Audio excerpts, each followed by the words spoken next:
We, the member congregations of the Unitarian Universalist Association, covenant to affirm and promote the inherent worth and dignity of every person, justice, equity, and compassion in human relations, acceptance of one another, and encouragement in spiritual growth and in our congregations, a free and responsible search for truth and meaning, a right of conscience, and the use of the democratic process within our congregations and in society at large, the goal of world community with peace, liberty, and justice for all, respect for the interdependent web of all existence of which we are a part.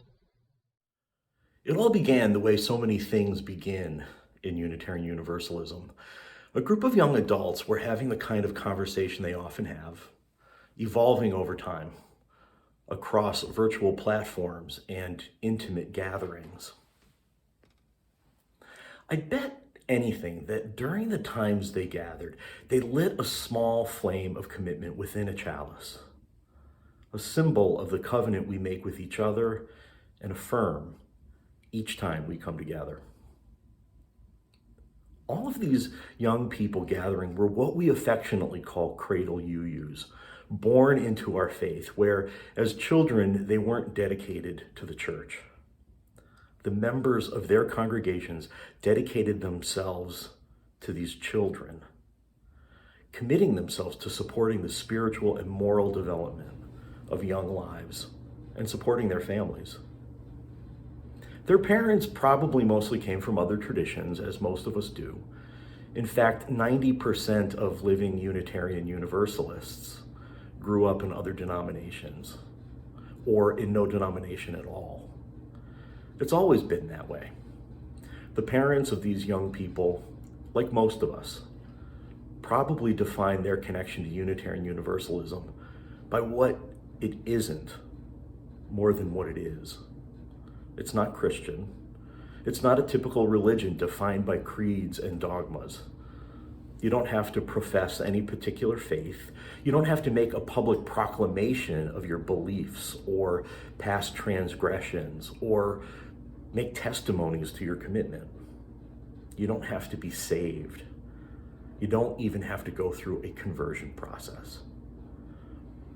So these young people, most of whom were in the process of becoming religious educators or ministers, asked the question most people in their positions asked: who are we? What is common among us? What binds us together? How do we know? And how do we celebrate our connections to each other and our shared beliefs? The thing they knew from their friends who grew up in churches and synagogues and mosques is that the holidays they celebrated played a large role in making them who they are. Jews, they knew, every year share the stories of Passover and Hanukkah. Christians, they knew, every year share the stories of Christmas and Easter. Muslims, they knew, every year share the stories of Muharram and Eid al-Fitr. They knew about these holidays because they studied them at church in their neighboring faiths classes. What they didn't know was anything about Unitarian Universalist holidays. They didn't know because there aren't any. No celebrations that are uniquely ours. No UU family traditions handed down through the generations. So these young people made a connection. They realized that holidays generate traditions, and that our sense of belonging and our identity are largely informed by traditions. If we Unitarian Universalists had our own holidays, or even one holiday, then we'd have a better sense of who we are, especially in relation to our families at home and in our congregations. They all agreed we need our own holiday. But what? One of those young women, Daylene Marshall, went home after one of those evolving conversations. This was back in 2005. And she thought long and hard about the traditions and beliefs that we do share. What she came up with were two things: our 7 principles and the flame within the chalice. It's kind of intuitive, isn't it? Her idea was that families could light a chalice and reflect on the ways in which they're living out our principles. And since there are 7 principles and 7 days in a week, it could be a week-long holiday.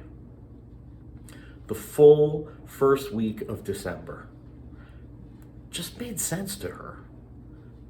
Even though, yeah, it felt a little arbitrary.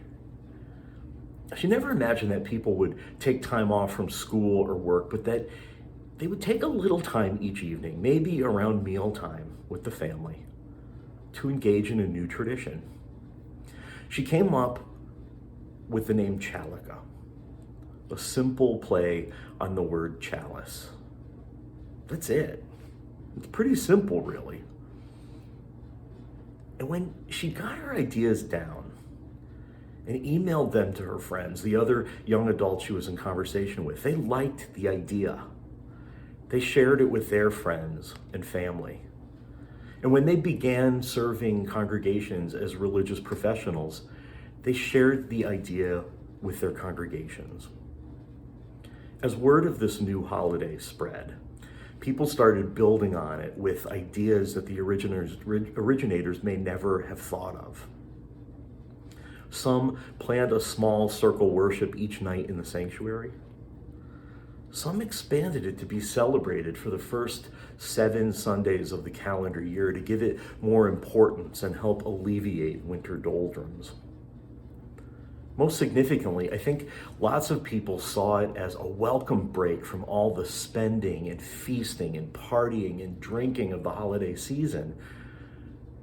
They saw it as a time for contemplation and connecting intentionally to faith and maybe even history. Now that our Unitarian Universalist Association of Congregations is working on adopting an 8th principle, one that commits us to ending oppression and racial inequality, some individuals are even adding an 8th day, a second Monday, dedicated to that principle. Personally, I find our 7 principles so deeply intertwined, I can't separate them out as if each exists in a vacuum. My feeling is that if you can't be committed to a free and responsible search for truth and meaning, our 4th principle, then you can't really be committed to the democratic process, the 5th.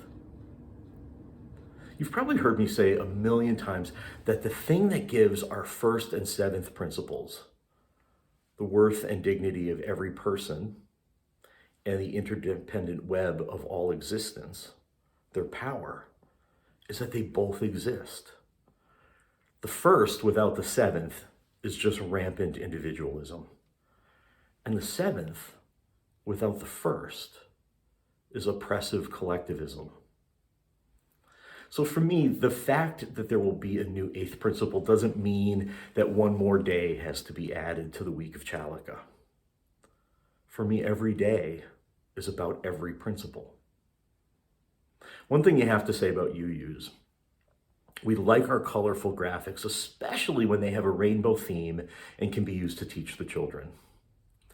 So take a look at the graphics that have been shared among religious educators, suitable for the whole family. For each day and each principle, there are suggestions, things you can do to live out each principle.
I know.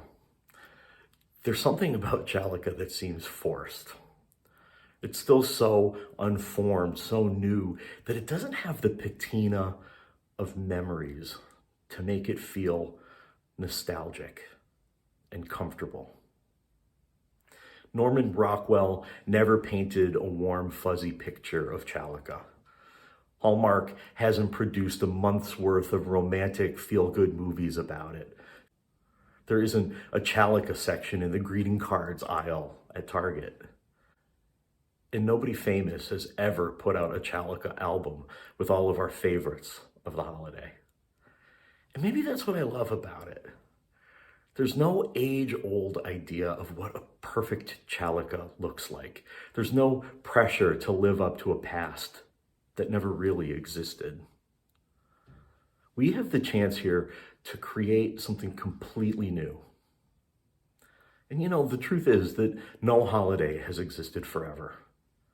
They all started somewhere, and they've all evolved. Take Advent. Christianity is 2,000 years old, yet the season of Advent didn't even exist until the 5th century. It was conceived for the purpose of creating anticipation for the celebration of the birth of Jesus. I imagine a bunch of cardinals 500 years ago hanging out with the Pope saying, "The birth is significant, yet it sneaks up on us all each year. What if we create a holiday, a series of Sundays, a whole season in which each day everyone will be reminded that the birthday celebration is coming?" It could be a season of hope in the stillness of the darkest days of the year. The thing is that Christmas wasn't even on the calendar of Christian feast days until just a century before Advent was even conceived. It's true. Christmas didn't start appearing on calendars until the 4th century, and the reason church fathers decided it should be in December was to take the edge off all the pagan celebrations that were going on around the solstice. They figured celebrating the birth of a baby that would grow up to be a savior was a good way to lessen all the hedonistic merrymaking that included a lot of overindulging in food, alcohol, and, well, merrymaking, if you know what I mean. Some religious historians argue that Christmas wouldn't have the significance it has if it weren't for the innovation of Advent. The date would have continued to just pass by unnoticed if it weren't for the constant reminders beforehand, like a kid who reminds you every day, "My birthday is coming up in a month. My birthday is coming up in 3 weeks. My birthday is next week. My birthday is tomorrow."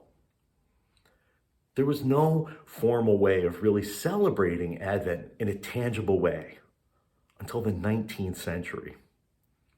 A Protestant minister in Germany named Johann Heinrich Wichern was working among the urban poor with lots of children around. By then, Christmas had become a fairly big thing, and Advent was all but forgotten. Recognizing that it would help children be more patient, he used an old wooden wheel from a cart and placed it on a table with 24 candles, 4 red and 20 white. On December 1st, he began lighting 1 candle per night, red ones on Sunday and white ones on the other days. When all the candles were burned, Christmas would arrive in the morning. And that practice spread. It became a tradition that evolved into 2 different things. The Advent calendar that often has a gift each day, like a piece of chocolate for each child in the house. And the Advent wreath, used in churches, festooned with 3 red candles and 1 white one. Evergreen boughs are often included as the symbol of eternity. Pine cones as symbols of new birth. And red berries as symbols of the blood that would eventually be spilled by the child as an adult savior. For a long time, it worked. Families would spend a month in hopeful anticipation, then put up a Christmas tree on the 24th and enjoy it through all the 12 days of Christmas, ending with the Epiphany on January 3rd, the day that is said to be the arrival of the Magi after the birth of the child. Advent doesn't really do anymore what it was intended to do, at least not for most people. Retailers start in early October reminding us that Christmas is coming with everything from lighting to blow up lawn ornaments to fake trees for sale with all the flavor of cinnamon and nutmeg. It's impossible to miss, even if you want to. I have neighbors, even family members, who this year put up their trees the day after Halloween. It's proof that holidays, even long-established holidays, evolve. They can start from a glimmer in the eyes of a bunch of cardinals, take on a life of their own, and become too big to stop. Because people love holidays. We love a season to celebrate. We love a reason to celebrate. We love feeling connected to family, friends, and neighbors in common celebration. We love the traditions that bring us comfort and enjoyment year after year. Holidays and traditions make us feel like we belong to something larger than ourselves. And that makes us feel like we matter, like people need us. Holidays and traditions make us feel cared for. So why not care for each other and tend to our own spirits and our own sense of connection to our shared values as Unitarian Universalists by celebrating this little holiday invented only 15 years ago? Why not create our own small traditions to help us remember who we are, what we love, and the people who share our faith in humanity, our commitment to justice and democracy, our humility in facing the vastness of the earth and the universe. The good news is that we, those who align ourselves with congregations in the Unitarian Universalist Association, are a really small group. Nationally, we number fewer than the residents of the city of Cleveland. The chances of Chalica turning into something as monumental as Christmas are slim, to say the least. I don't think we ever have to worry about it getting as bloated as Christmas or Easter or Halloween or the 4th of July or any of it. This is our chance to enjoy small gestures, to gather with family and friends on good years, or even in the solitude of our own homes this year, and make space for stillness during this week between Thanksgiving and Christmas, in the midst of the season of pumpkin spice. Chalica begins tomorrow. It doesn't require a lot of preparation. You didn't need to start shopping in July, but there are a few things you can do to observe it. The first and most elemental thing is to each evening simply light a flame within some kind of container that resembles a chalice. And think about the ways in which you live out our 7 principles. Now, I don't fancy myself a glittery-eyed cardinal, and I don't think that I'll ever have the influence that Johann Heinrich Wichern had.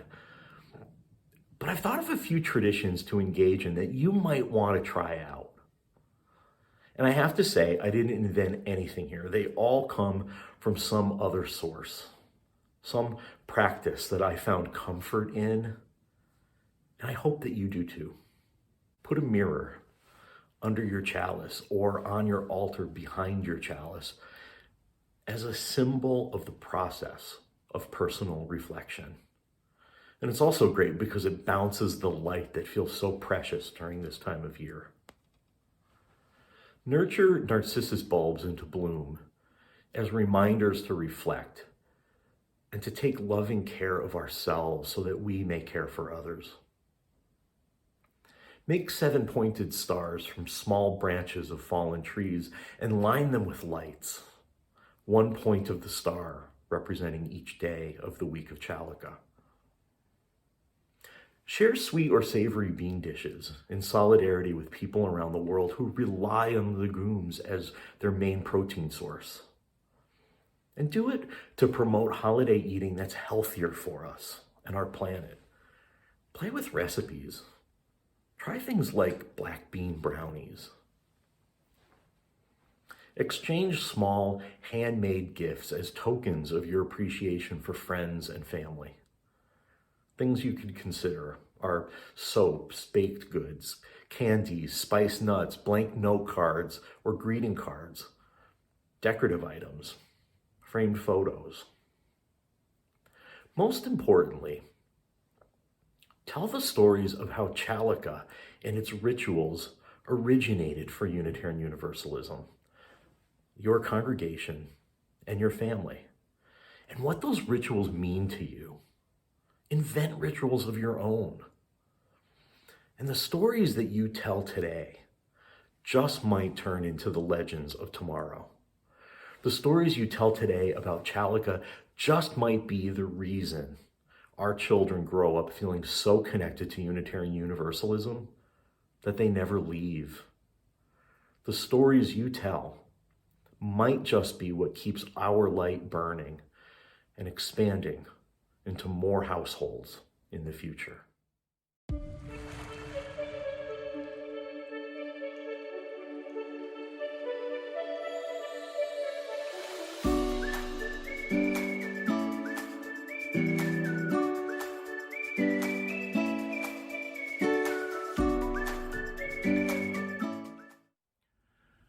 Tuesday is the second day of Chalica, and if you want to be a stickler for details, it's the day to celebrate the second principle: justice, equity, and compassion in human relations.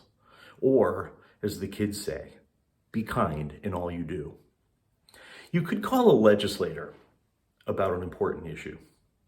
You could donate food to an open pantry near you.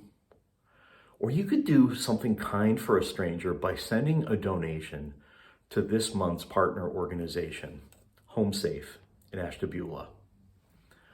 Home Safe is a private, not-for-profit community agency committed to breaking the cycle of domestic violence in Ashtabula County and surrounding areas through provisions of emergency and non-emergency services. Thank you for your generosity, and thank you for being here with us today.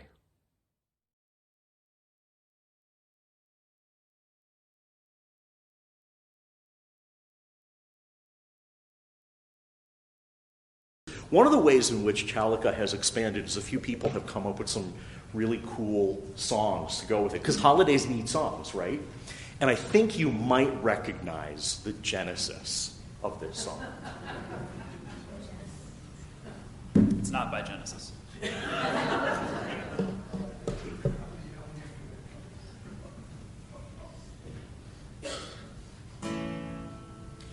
Call all your pelicans, it's time for Chalica.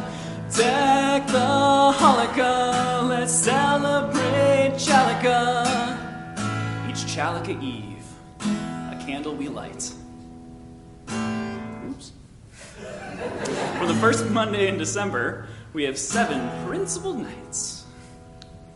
So when you feel like the only kid in town with a chalice by your tree, here's a list of people who are Unitarian Universalists, or Unitarians, or Universalists, or people with similar ideas. Just like you and me. Benjamin Franklin would light the first chalice, so would P.T. Barnum and Carrie, Alice. Look who sits together for coffee and conversation. Alexander Bell and the 13th president of our nation, Millard Fillmore.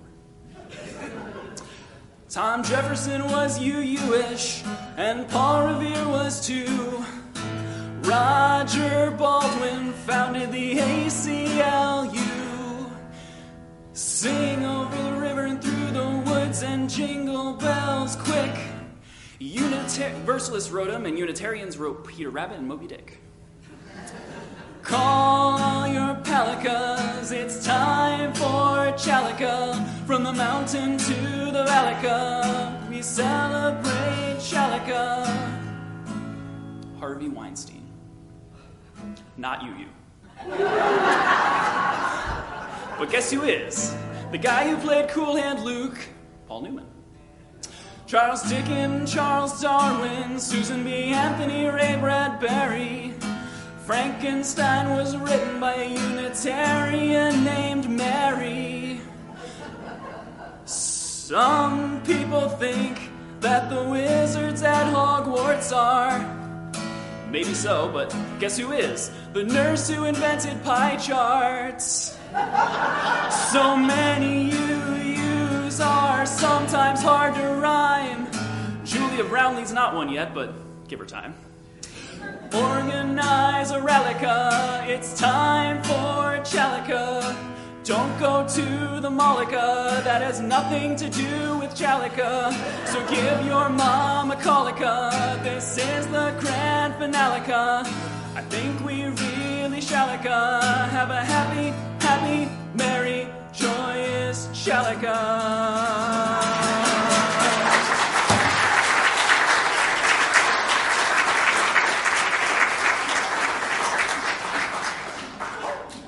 That made this whole thing worth the price of admission.